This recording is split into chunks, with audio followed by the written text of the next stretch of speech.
Are you afraid of haunted houses? What about haunted castles, or prisons, or mental asylums? We've all seen or heard tales of terrible tortured souls walking down long and lonely hallways, looking for people to pass their ancient pain onto.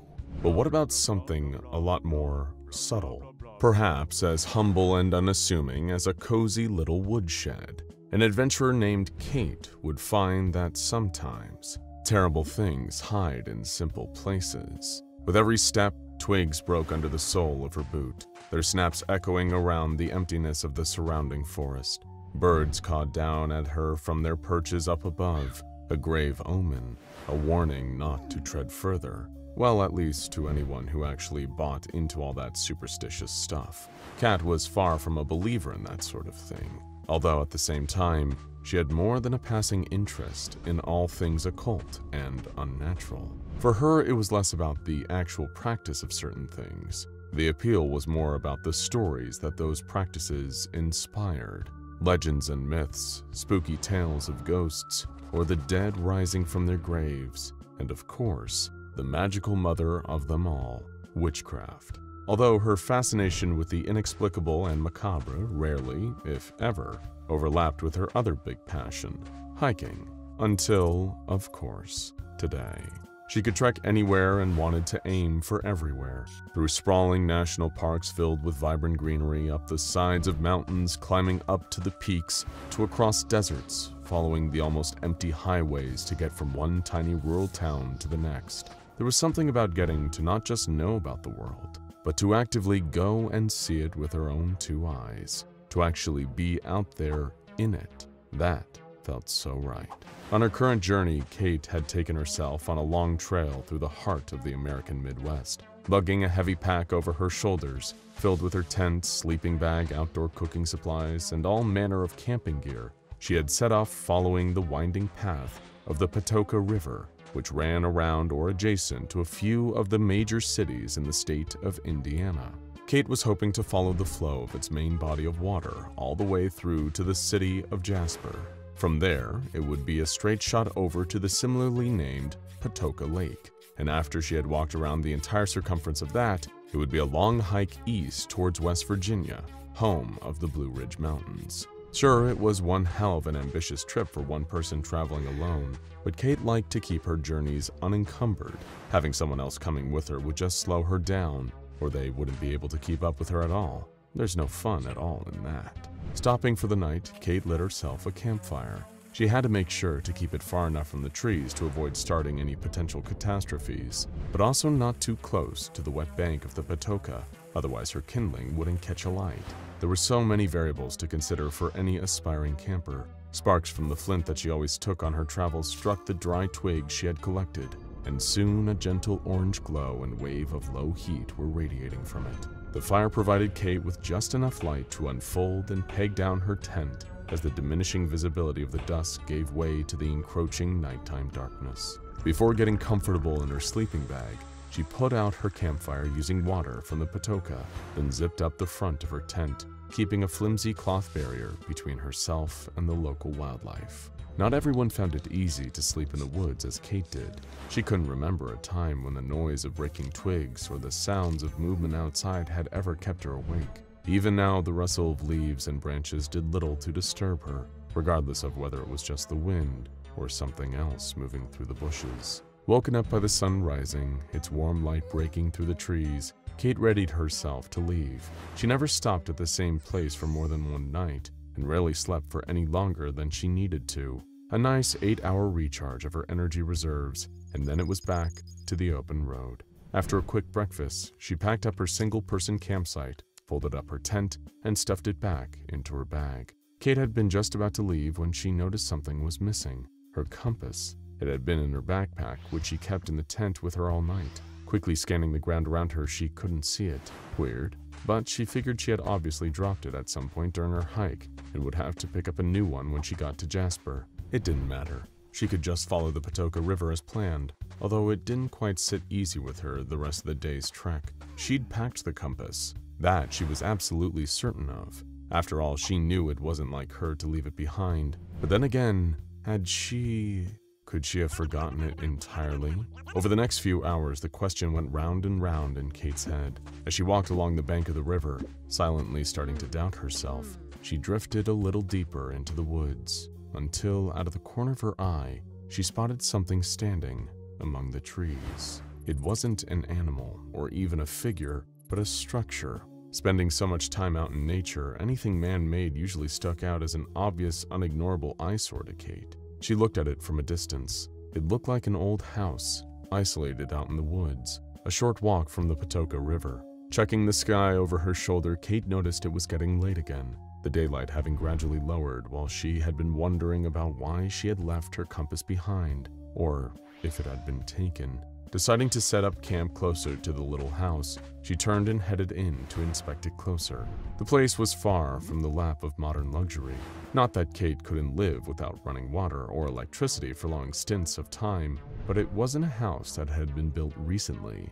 Although she was no expert in either archaeology or architecture, Kate didn't think anyone had lived there for decades, possibly even centuries. It was almost medieval, a single room that was completely ramshackle, practically falling apart at the seams. Everywhere she looked, the wood that had originally been used to build it was either rotting away or had been broken into splintered remains. Plants from the forest had started growing through the floors and the walls, as if nature was trying to reclaim this spot of land where someone had once come to get away from the rest of the world. Sighing, Kat shook her head as she looked at the dilapidated house. There was no way even she could sleep there.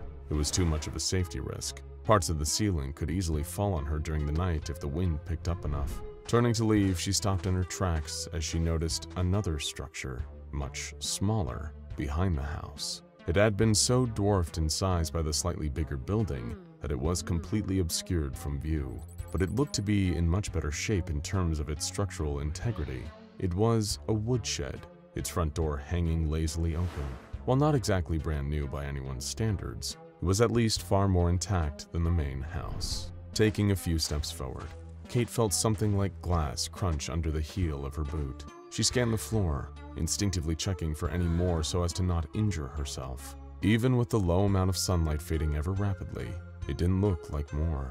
Kicking her boot to loosen the shard, she made her way towards the woodshed, not noticing that what she'd been standing on had been a compass. Reaching the shed, she peered inside. It was pitch black within, almost as dark as the rest of the forest would be in a few minutes. Taking off her backpack and setting it down, she searched inside for her flashlight. Retrieving it and flipping on the switch, she looked back into the shed, and that was when she saw it. Taking a step back, Kat tripped over her bag, scrambling back up to her feet to make sure she had seen what she thought she had. It was just lying there, still and lifeless. For a split second, she hoped it was a trick of the light, just an old decaying lump of wood, but it wasn't. It was a body. The remains were charred, reduced to little more than bones some time ago. Even the ground next to it looked like it had been scorched, blackened by some intense fire damage. Kate's eyes were so transfixed on the burned mass of bones that a sudden sound startled her. Thunder growled above, immediately telling her she had little choice in what to do next. Her options were either she could sleep outdoors and get drenched by the rain and possibly catch hypothermia from being cold and wet, or she could spend a night in the cramped confines of this woodshed, which she would have to share with a long-dead body. Walking back outside to retrieve her bag, she pulled out a ground sheet and used it to cover up the bones. It was a mostly sleepless night, and those were a rarity for Kate. Any sleep she did get was light, easily interrupted by as little as her own movements, and offered her no actual rest. But for the next few hours, she just lay awake on the wooden floor.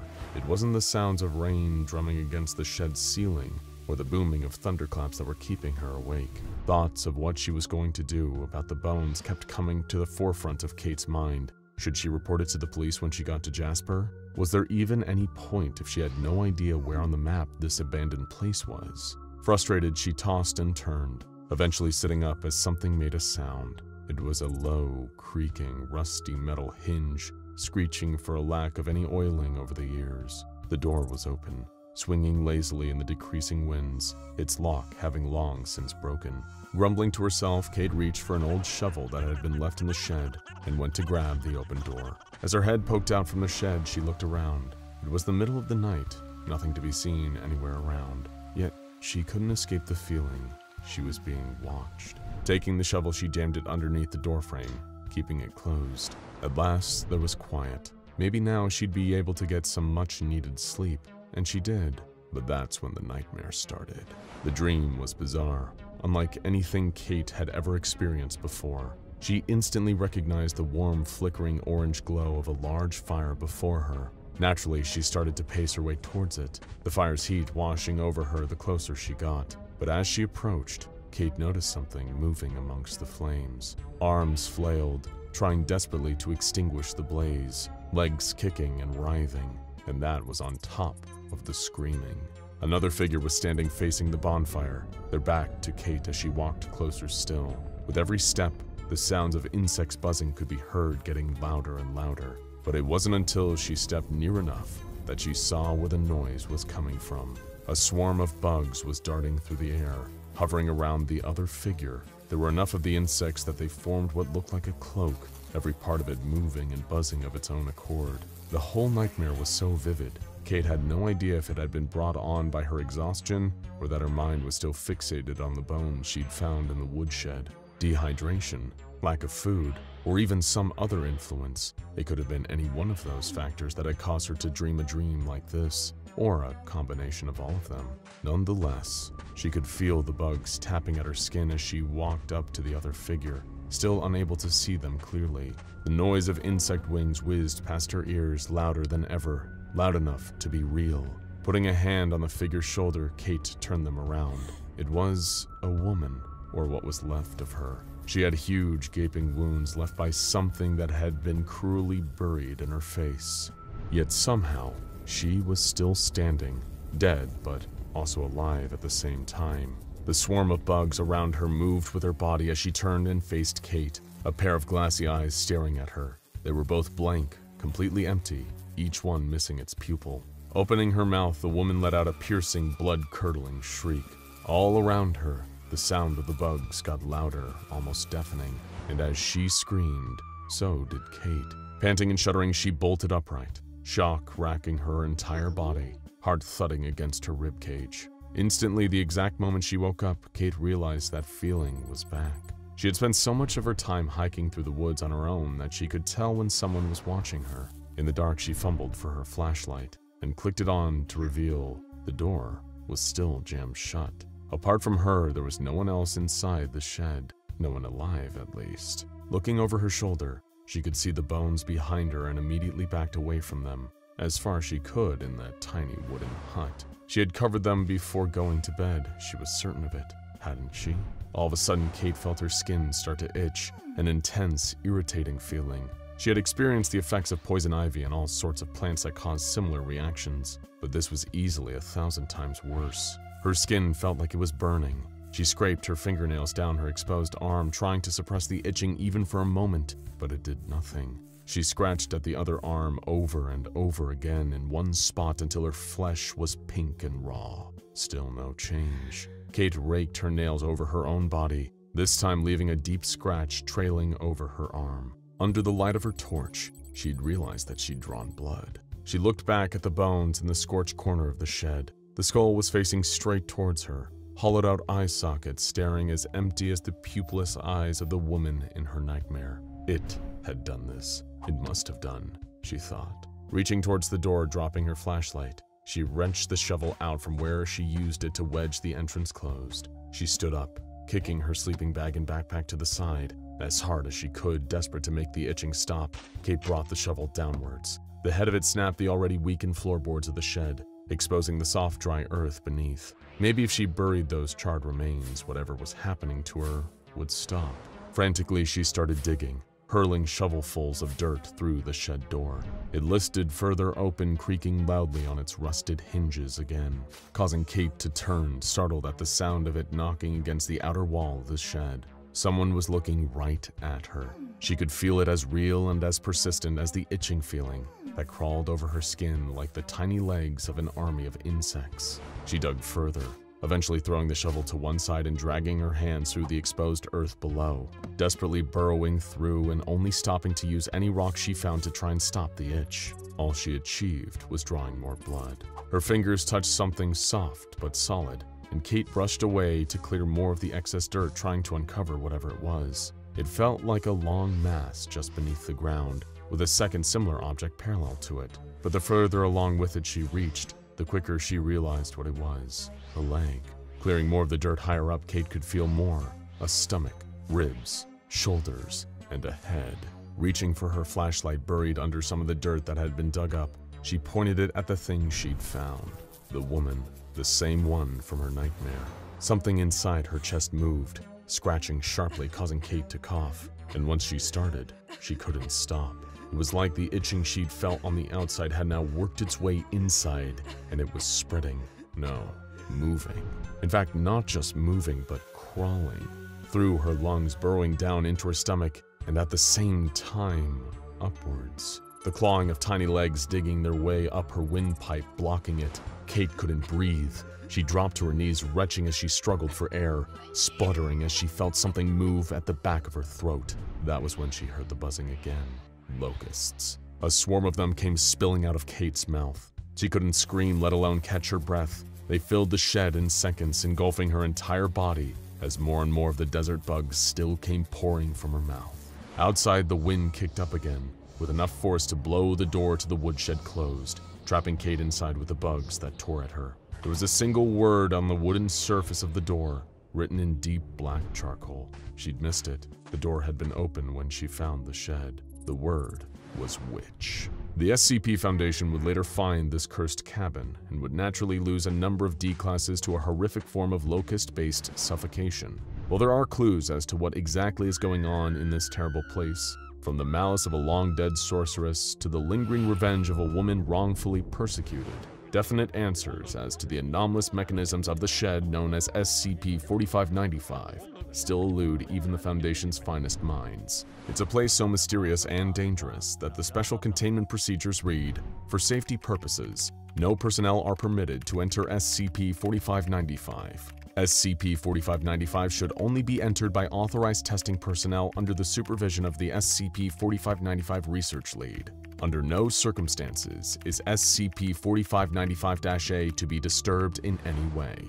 So perhaps we'll never truly know why a humble wooden shed in Jasper, Indiana causes such horrifying effects for its victims. The SCP Foundation thinks it's safer to just lock it away and forget about it, letting its ancient wood and old bones rot in the dark. But if you are really curious about the truth, you can always take a walk down the side of the Patoka River and pay the witch a visit. If you're lucky, you might even get to leave. Now go and check out SCP-4000 Taboo and SCP-3333 Tower to learn more about some strange landmarks and places that it's best to avoid next time you go hiking through the woods on your own.